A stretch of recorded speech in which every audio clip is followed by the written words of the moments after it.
నమస్తే అమ్మా. నమస్తే అమ్మా. అమ్మా, గోపూజ చేయటం వలన ఎటువంటి దోషాలు తొలగిపోతాయమ్మా?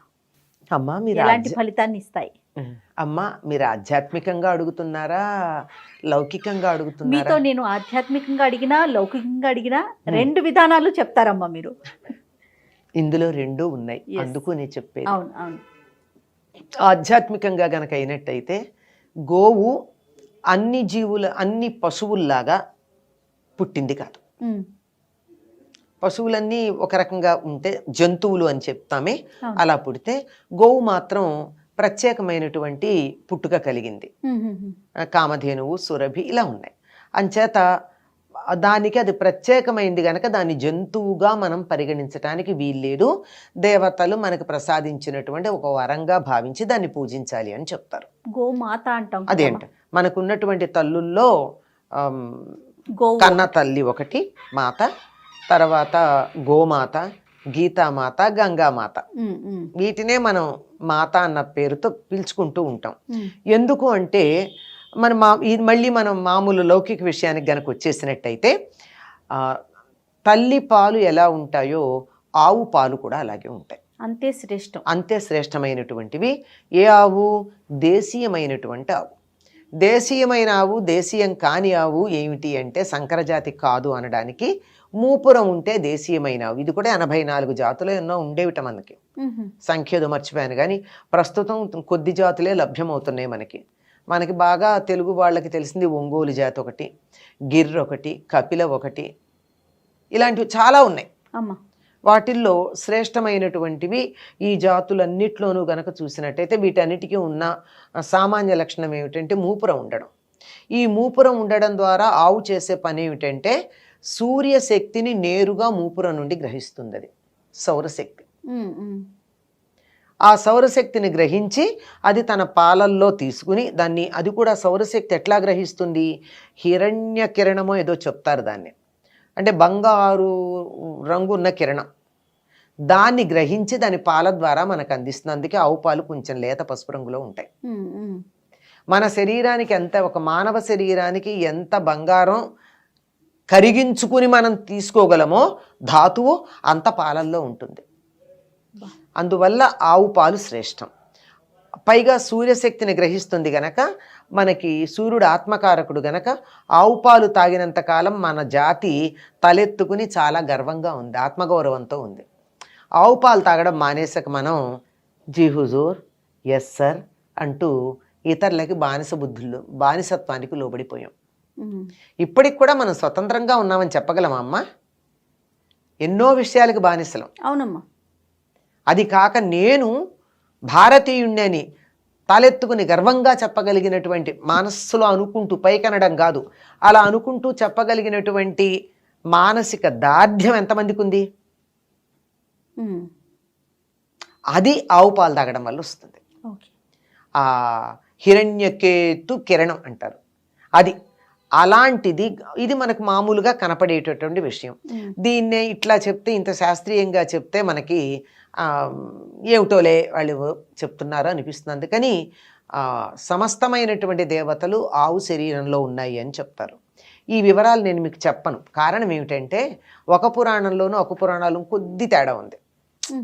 అంటే దాని గిట్టల్లో ఎవరుంటారు, కాళ్ళల్లో ఎవరుంటారు, మూపురంలో ఎవరుంటారు, ఉండేటటువంటి వాటిల్లో స్వల్పంగా తేడా ఉంది. అయినా పట్టిక చెప్తే ఎవరికి గుర్తుంటుంది? కనుక మొత్తం సమస్తమైనటువంటి దేవతా శక్తులు గోవు శరీరంలో ఉన్నాయి. లక్ష్మీదేవి మాత్రం పృష్ఠభాగంలో ఉంటుంది, వెనక వైపు. అందుకే గోవు ముఖం చూడకూడదు, వెనక భాగం చూడాలి అని చెప్తారు. వాస్తవంగా గనక చూసినట్టయితే గోవు వెనక భాగమే లక్ష్మీప్రదం. ఎలా అంటే ఆవు పేడని మాత్రమే సేకరిస్తే కోటీశ్వరుడు అవ్వచ్చండి ఒక్క ఆవు ఉంటే. ఆవు పాలను అమ్ముకుంటే డబ్బేం రాదు. దానివల్ల వచ్చేదానికన్నా ఆవు పేడతో వచ్చేది చాలా ఉంది. దాంతో చేసేటటువంటి వస్తువులు కానీ, తయారయ్యేటటువంటి పదార్థాలు కానీ, దాని విలువ కానీ ఇంత అంత అని చెప్పడానికి వీల్లేదు. ప్రస్తుతం దాని మీద చాలా బాగా పనిచేస్తున్నటువంటి వాళ్ళు చాలామంది ఉన్నారు మన దేశంలో. ఒక్క గోమయంతో. ఎందుకు అంటే ఆవు శరీరంలో సమస్తమైనటువంటి దేవతలు ఉన్నారని, మన శరీరంలో కూడా ఉంటారు, అది వేరే మాట, అది మనకే ఉపయోగం. కానీ ఆవు శరీరంలో ఉన్నటువంటి దేవతా శక్తులు చేసేటటువంటి పని వల్ల జరిగేది ఏమిటంటే, ఆవు గాలిని పీల్చి వదిలేటటువంటిది కూడా ప్రాణవాయువే. మనం బొగ్గు పులుసు వాయువు వదులుతాం కదా, ఆవో ఆక్సిజన్ ప్రాణవాయువునే వదులుతుంది. కనుక ఆవు దగ్గర కూర్చున్నట్టయితే ఆనందంగా ఉంటుంది, ప్రాణవాయువే ఉంటుంది కదా శరీరానికి కావలసినంత. అందుకే చాలా మంచి మంచి పనులు చేయాలంటే గోశాలలో చేయమని చెప్తారు. ఎందుకంటే వాతావరణంలో ప్రాణవాయువు ఎక్కువ ఉండి మనసు చురుకుగా పనిచేసి మనసు హాయిగా ఉంటుంది. అది ఒకటి. ఇంకొకటి, ఆవు తాను ఏమి తిన్నా తిరిగి ఇచ్చేది మాత్రం అమృతోపమానమైనటువంటి పాలు.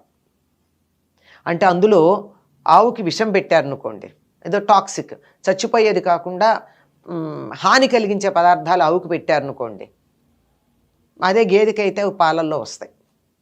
కానీ ఆవు మాత్రం అది దాని మాంసంలోనే ఉంచుతుంది ఆ విష పదార్థాలన్నీ, మంచి పాలే ఇస్తుంది. దీనికి ఉదాహరణగా చెప్తారు, ఇప్పుడు గేదె పాలు ఉన్నాయి, అది తినే ఆహారాన్ని బట్టి గేదె పాల క్వాలిటీలో వాసన అది కూడా వస్తుంది. వేసవి కాలంలో వరిగడ్డి తింటే పాల వాసన వేరు. ఈ కాలంలో చెరుకు పెడతారు, చెరుకు చిగుళ్ళు దవ్వ అంటారు, అది పెడితే వచ్చే పాల వాసన వేరు. అది తినే ఆహారాన్ని బట్టి పాలల్లో వాసన తేడా ఉంటుంది. ఆవు పాలల్లో ఉండదట, ఎప్పుడు ఒకేలాగా ఉంటాయట. ఎప్పుడు ఎలా ఉంటాయి, ఒకేలా మామూలుగా ఉండడమే కాకుండా ఇంకొక లక్షణం కూడా చెప్తారు. ఆవు ఇంటి యజమానిని వాసన చూసి అడవిలోకి వెళ్ళింది అనుకోండి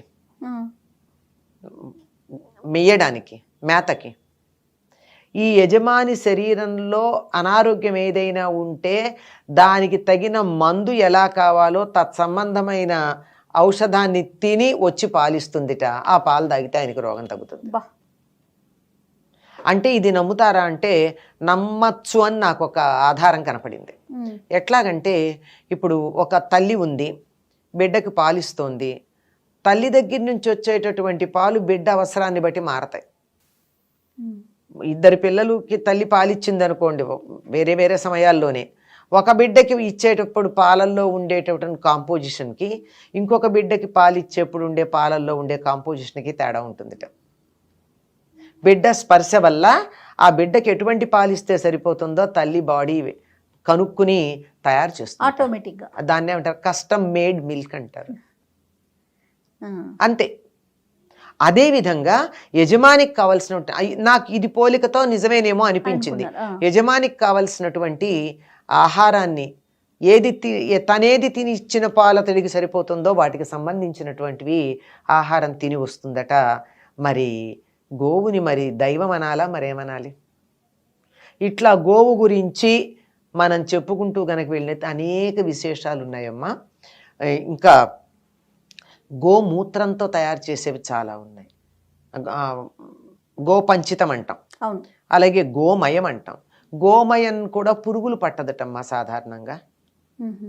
అది కూడా సువాసన ఉంటుంది, అన్ని మిగిలినటువంటి ఎక్స్క్రీషన్స్ లాగా వాసన ఉండదు. ఆవు పేడలో కలిపి విత్తనాలు గనక జాగ్రత్త పరిచినట్టయితే ఎన్నేళ్ళైనా దాంట్లో జెర్మినేషన్ కెపాసిటీ తగ్గదు. మీరు బాగా పాతకాల 40-50 ఏళ్ల క్రితం ఇంట్లో పెద్దవాళ్ళని అడిగితే ఆ కాకరకాయ విత్తనాలు ఎట్లా పెట్టారని మా ఇంట్లో పురుగులు పడుతున్నాయని ఎవరన్నా అన్నారు అనుకోండి, ఏముందనో పెడకిస్తారు. అంటే తాజా ఆవు పేడలో ఈ విత్తనాలని కలిపి గోడ కొట్టేసి ఎండబెట్టేస్తారు, అవి దాస్తారు. 10 ఏళ్ళైనా మళ్ళీ వేస్తే అది విత్తనం వస్తుంది. అంటే జీవ ప్రజ్ఞని నిలబెట్టగలిగినటువంటి లక్షణం ఉందని. ఆవు పేడ పిడకతో తయారు చేసినటువంటి బూడిద ఉందే, ఆ బూడిద కలిపినట్టయితే పురుగులు రావు. బియ్యంలో కానీ దేంట్లో కానీ మంచి కచ్చిగా తయారు అయ్యి దాన్ని ఇలా పౌడర్ కనుక అయిపోయినాక దానిని మనం మినుగులు పెసలు అట్లాంటి వాటిల్లో కనుక కలిపేసామంటే సంవత్సరానికి సరిపడా దాచుకునేటటువంటి వాటిల్లో పురుగు రాదు. కడిగితేనేమో వాటిల్లో మొలకెత్తే లక్షణం పోతుంది, కానీ కడగకుండా మరి నిలబెట్టాలంటే బూడిదలోనే కలుపుతారు. ఇట్లా చెప్పుకుంటూ వెళ్ళేటైతే ఆవు వల్ల మనకు కలిగేటటువంటి ప్రయోజనాలు అంటే చాలామంది చెప్పాడు, పాలు ఇస్తాయి, వెన్న వస్తుంది, నెయ్యి వస్తుంది, ఇలాంటివన్నీ పక్కన పెడితే నిజంగా మనకి పనికొచ్చేటటువంటి అంశాలు చాలా ఉన్నాయి. ఆవు పేడని నీళ్ళల్లో కలిపి చిలకరించినట్టయితే ఎటువంటి చీడపీడలు మొక్కలకి పోతాయి. అవును. ఆవు బూడిద చల్లినా చాలు, మొక్కల మీద బూడిద చల్లేస్తే చాలు, అన్ని రకాల పీడలు పోతాయి. అంతేకాదమ్మా, సహజంగా చనిపోయినటువంటి ఆవు కొమ్ము తీసుకొచ్చి దాంట్లో ఆవు పేడ వేసి నేలలో దాన్ని పాతి పెడితే 6 నెలల తర్వాత తీస్తే పేడంతా ఇలా మెత్తగా తయారైపోతుంది. ఆవు పేడ కొమ్ములో ఉంటుంది కదా, దాన్ని తీసి భద్రపరిచి ఒక బకెట్ నీళ్ళల్లో కలిపి పిచికారీ చేస్తే ఎటువంటి క్రిములు పోతాయి మొక్కలకి. ఇప్పుడు సహజంగా చేస్తున్నాం వ్యవసాయం అనేటటువంటి వాళ్ళు చేసేది గో ఆధారిత వ్యవసాయం ఊరికే అన్నారా? ఇట్లా చెప్పాలంటే చాలా ఉన్నాయమ్మా అందుకే అడిగాను నేనేం చెప్పాలని. లౌకికంగా చూసినట్టయితే ఆవు వల్ల ఉండే మేలింతుంది. ఆవు దగ్గర అలా కూర్చుంటే మన శరీరంలో ఆనందానుభూతిని కలిగించే గ్రంథులకు కూడా గోవులని పేరు. ఎవరైతే ప్రతి చిన్నదానికి ఆనందపడుతుంటారో వాళ్ళల్లో గోగ్రంథులు బాగా పనిచేస్తున్నాయి. కొంతమందికి అసలు ప్రపంచం తెచ్చి చేతిలో పెట్టినా నవ్వు రాదు, ఎప్పుడు అని ఏడుపు మహాలుగా ఉంటారు. అట్లాంటి వాళ్ళకి వైద్యం ఏమిటంటే, వాళ్ళు ఆనందించడానికి కావాల్సినటువంటి వైద్యం ఒక 40 రోజుల పాటు వాళ్ళని ఆవు దగ్గర కూర్చోబెట్టి గోశాలలో ఉంచి రోజు ఆవు పాలు ఆవు పెరుగు పెట్టి వాళ్ళకి ఆవు నెయ్యి వేసి ఒక 40 రోజులు కనుకుంటే ఎప్పుడు ఏడ్చేవాళ్ళు కూడా చక్కగా నవ్వుతూ ఆనందంగా ఉండడం మొదలు పెడతారు. ఇన్ని ఉపయోగాలు ఇంకా చెప్పుకుంటూ పోతే చాలా ఉన్నాయమ్మా.